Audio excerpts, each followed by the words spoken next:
It is a real pleasure today to stand in front of you to have the ability to talk about Simba Corp and the journey that we have begun today with the foundation. As many of you might not know, Simba started in 1968 with my dear father was a used car dealer. He used to go drive up to Mombasa or to Kisumu or to Eldoret, buy one or two cars while he was employed, and he would bring those cars back, and then on a Saturday and Sunday he would sell those cars and make a small profit. So everything in life starts with small beginnings, and I think this is exactly what we are trying to do here today. We're trying to create small beginnings for people that had no hope, for people that want to do things but had no opportunity. So I think this is extremely important that we who are here to help continue to do this, because by giving hope to people, we will build this country into a incredible country.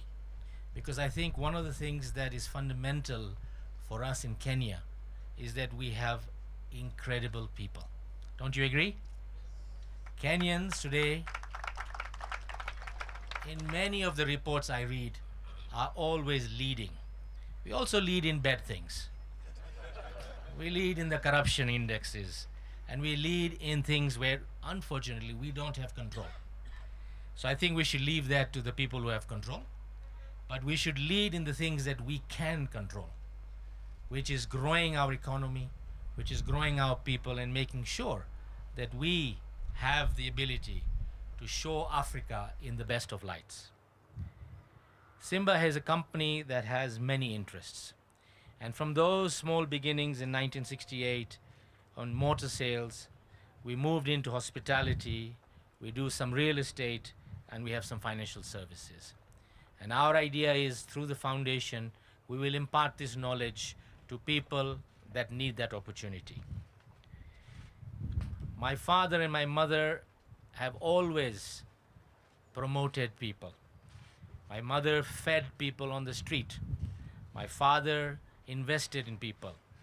And we have, as a family, invested into healthcare through the Lions Hospital, where we have a clinic named in my mother's name.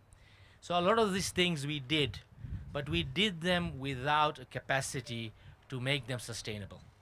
And I think this is extremely important. Whenever you have a foundation, you need a foundation that is a sustainable foundation. We don't do something today and then forget about it tomorrow. We need to do things which are going to be things that will continue in our lifetime, in our children's lifetime, and in their children's lifetime. Because I think this is what is missing in a lot of people. They look at a project, they do it, and then they forget.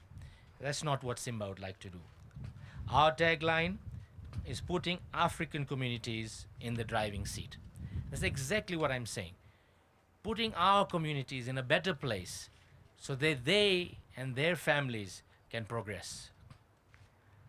The role of the private sector, I believe, together with our partnership with the Loans Board and with foreign governments like Austria and Germany and Strathmore, and people like Manubhai who are doing this for years and years and years, we need to do more. I think the private sector has been sitting back and watching.